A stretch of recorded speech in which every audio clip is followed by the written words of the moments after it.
शराब का आविष्कार क्यों हुआ? शराब का निर्माण क्यों हुआ? बताओ। शराब का आविष्कार, शराब का निर्माण, शराब को क्यों बनाया गया? बताओ जरा मुझे, शराब क्यों बनी थी? किसके लिए बनी थी? उत्तर दो। शराब बनी थी जैसे बंदूक बनी, गोला बारूद बना मिटाने के लिए, उसी तरह शराब बनी। कुछ लोगों ने शराब इसलिए बनाई कि वो किस तरह तुम्हारे बच्चों को बिगाड़ सके। कुछ खुरापाती दिमाग वालों ने सोचा कि इसका बेटा तो बढ़िया काम कर रहा है, इसका परिवार तो बढ़िया खुशहाली से जीवन जी रहा है, तो क्या करें कि इसके खुशहाली जीवन में आग लग जाए। क्या करें कि इसके बेटे को श्रवण कुमार से राक्षस कुमार बनाएं।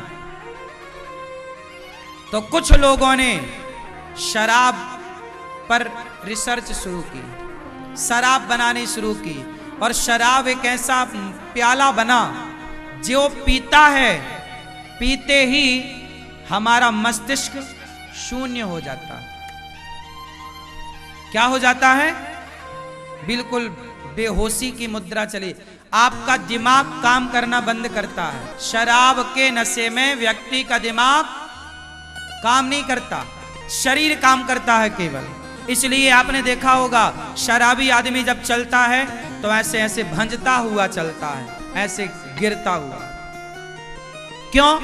क्योंकि शराब मस्तिष्क को शून्य करती है। और जिसको पिलाओगे, अब जैसे मैं आपको कथा सुना रहा हूं, मैं माताओं की सेवा कर रहा हूं, मैं समाज के लिए अच्छे काम कर रहा हूं, तो यदि मुझे बिगाड़ना है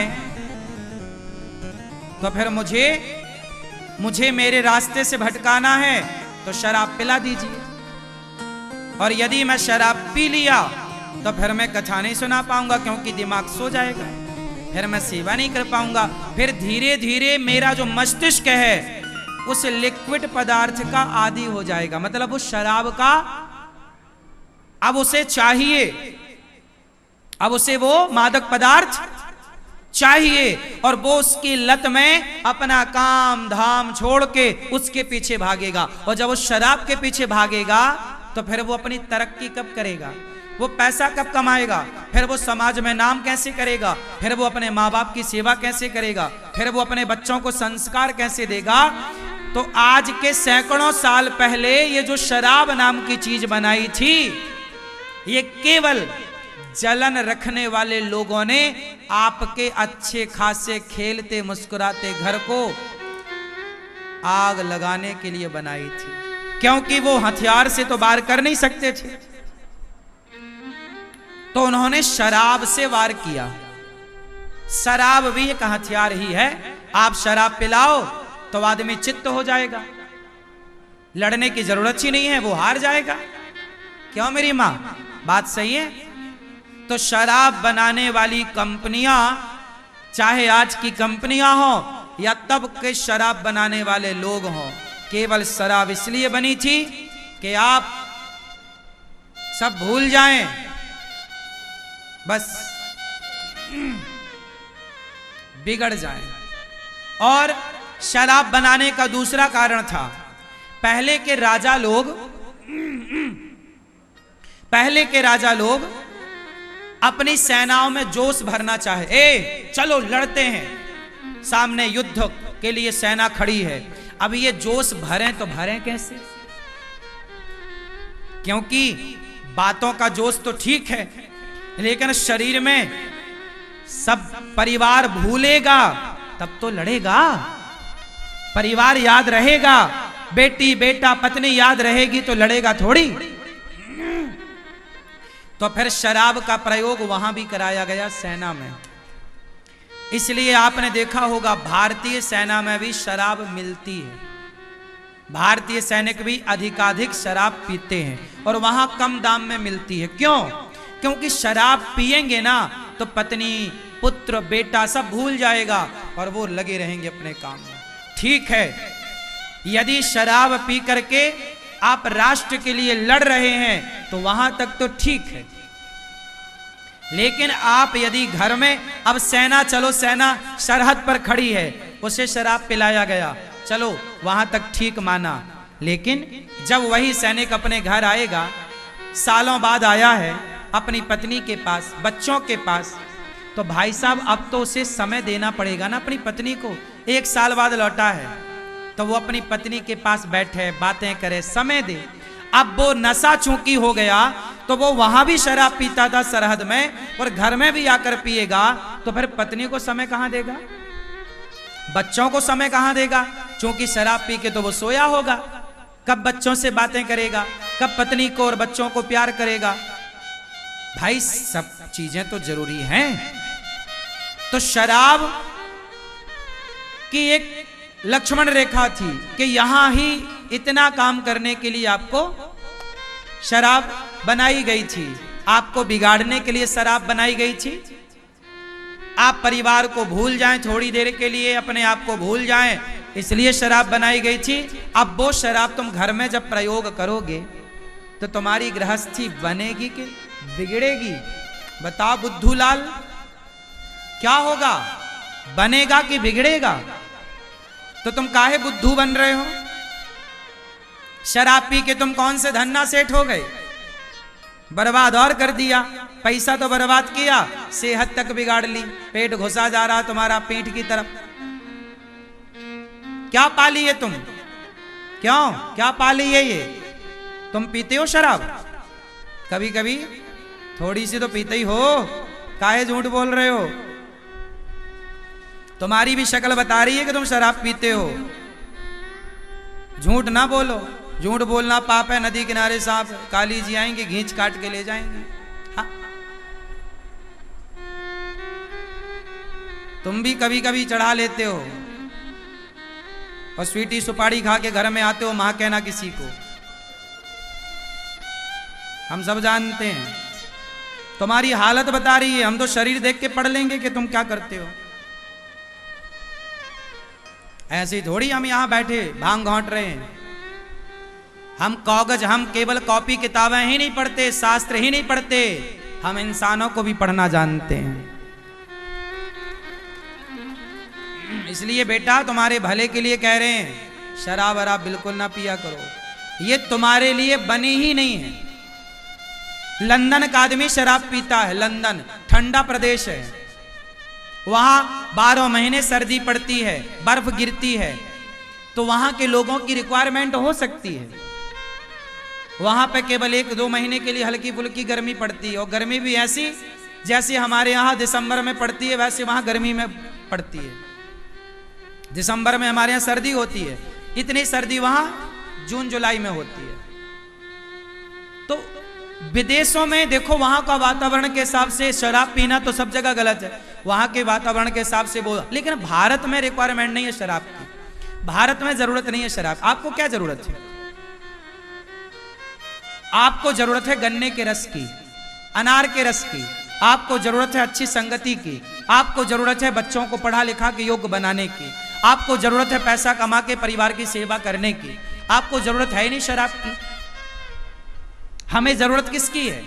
हमें जरूरत केवल बढ़िया रस पियो, आम का रस पियो, आंवले का रस पियो, गन्ने का रस पियो, बढ़िया बढ़िया हलवा खाओ, पकौड़ी खाओ, दाल चावल साग सब्जी खाओ, बादाम काजू पिस्ता खाओ, इसकी जरूरत है आपको।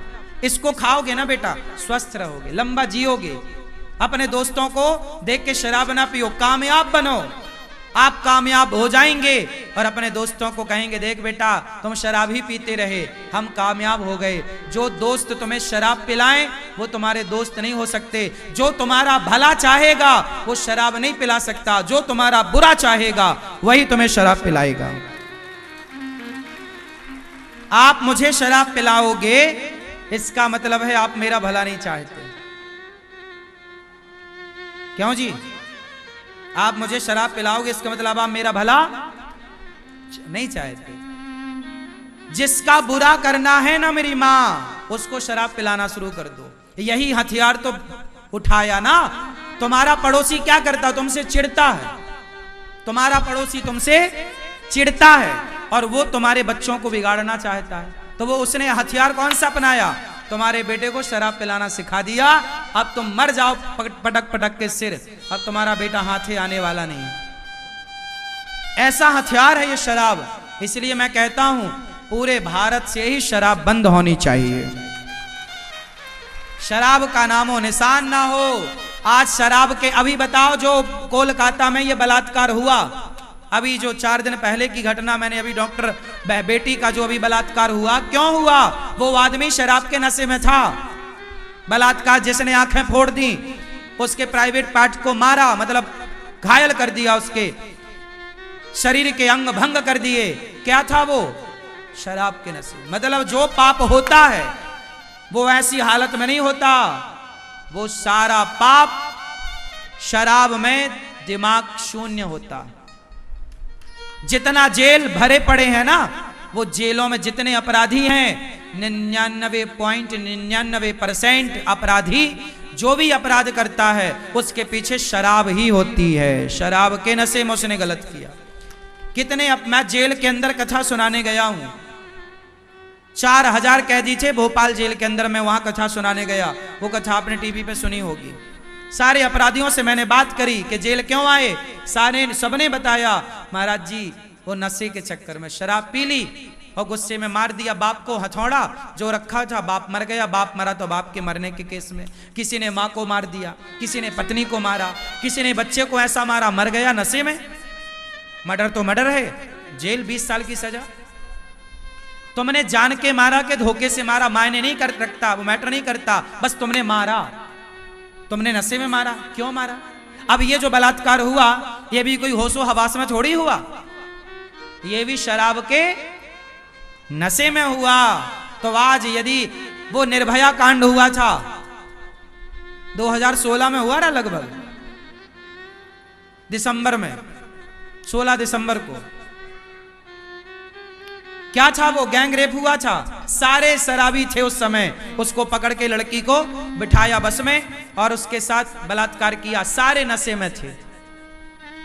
और उसमें एक 14-15 साल का लड़का भी था, वो भी नशे में था। 15 साल का लड़का बलात्कार कर रहा है। आजकल गांव में 15-16 साल के लड़के बिल्कुल नंगे होके नदियों में नहाते हैं। उन्हें बिल्कुल पता नहीं होता कि भोग विलास होता क्या है। आज जो आप टीवी पे, मोबाइल पे सब देख रहे हैं ना, ये सब गंदगी तुम्हारे भीतर ही तो जा रही है।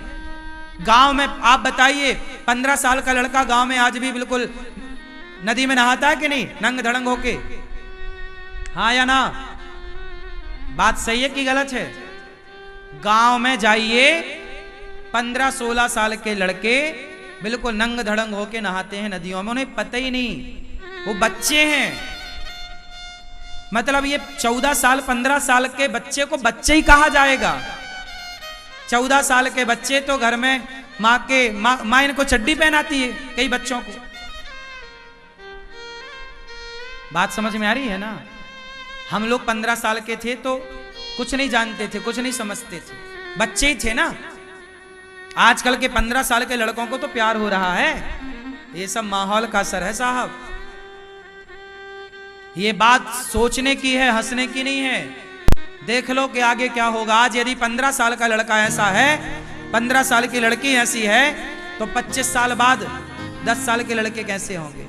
50 साल बाद 8 साल के लड़के कैसे होंगे? समय के पहले ये चीजें खतरनाक हैं। हर चीज की एक एज होती है, उम्र होती है। शरीर का विकास भी एक समय के साथ होता है। यदि किसी का शरीर समय के पहले विकसित हो गया, यह भी सोचनीय विषय है कि क्यों हुआ, समय के पहले क्यों विकसित हुआ, क्यों? भाई समय के साथ चीजें डेवलप होती है। ईश्वर का विधान तो यही है ना, समय के साथ। यदि किसी 5 साल की बच्ची को, यदि 6 साल की बच्ची को, बिल्कुल वो कन्या है, बच्ची कुछ नहीं जानती, अब यदि उसके 6 साल की आयु में यदि उसका मन चंचल हो रहा है, तो फिर विचार का विषय है कि क्यों, क्या उसका दोष है या माहौल का दोष है? क्यों? यदि 7 साल का लड़का, यदि वो गलत राह पर चल पड़ा, 7 साल का बच्चा, तो उसका दोष है या माहौल का दोष है? ये माहौल आपने कैसा बनाया अपने घर का, ये मायने करेगा। आपके बच्चों को बनाने और बिगाड़ने में आपके घर का पूरा पूरा माहौल काम करेगा। इसलिए घर का माहौल पॉजिटिव बनाइएगा, घर के माहौल को बढ़िया बनाइएगा, धार्मिक बनाइए। पूजा करो घर में, ताकि बच्चों के कान में घंटा और शंख की ध्वनि जाए। कीर्तन करो श्री कृष्ण गोविंद, ताकि बच्चे ठीक रहें। वरना समय के पहले यदि विकास हुआ